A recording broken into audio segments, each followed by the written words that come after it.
దేవుని చేత సాత్వికుడు అని చెప్పుకున్నటువంటి మోషే, దేవుని ఇల్లంతటిలో నమ్మకస్తుడని పేరు పొందినటువంటి మోషే ఎక్కడికి చేరలేదండి? కాను. మనం ఎక్కడికి చేరుతాం? ఎలా ఉండాలి మన నోరు? చెప్పండి.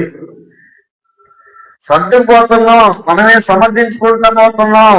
భయపడటం వాక్యానికి భయపడటం దేవునికి భయపడటం లోబడటం లేదు, తగ్గించుకోవటం లేదు. సమర్థించుకుంటున్నాం, సాగిపోతున్నాం. సమర్థించుకొని సాగిపోయే భక్త మనది. ఏమండి? వెళ్తూ అర్థం అవుతుందా?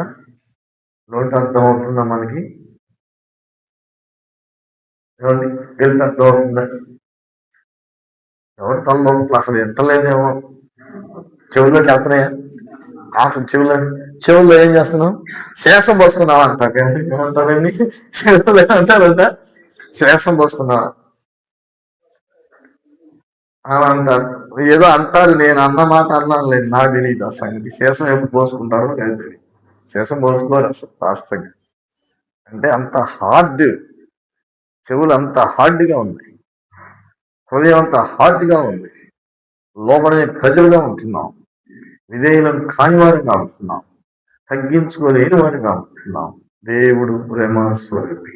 ద్రోహులారా అన్న మాటకి కానాను దేశానికి వెళ్ళలేకపోయింది. శిక్ష వేశాడు. దేవుడు శిక్ష వేశాడు. మానవుడిగా పుట్టాడు, మానవుడిగా పెరిగాడు, దేవుడితో సహవాసం చేశాడు, దేవుడి చేత ప్రజ్ఞ పొందుకున్న మోషే చనిపోయాడు.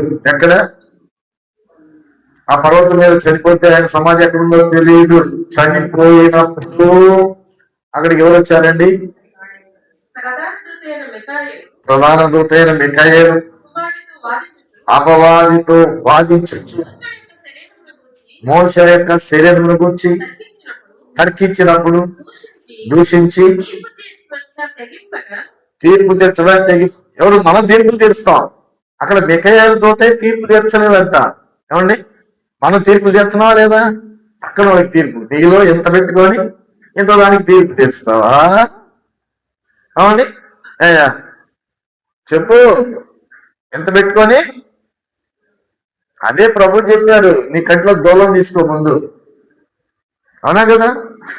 కంట్లో దూలం పెట్టుకొని ఎదుటి వారి కంట్లో నాలకను చూస్తున్నాం మన భక్తి.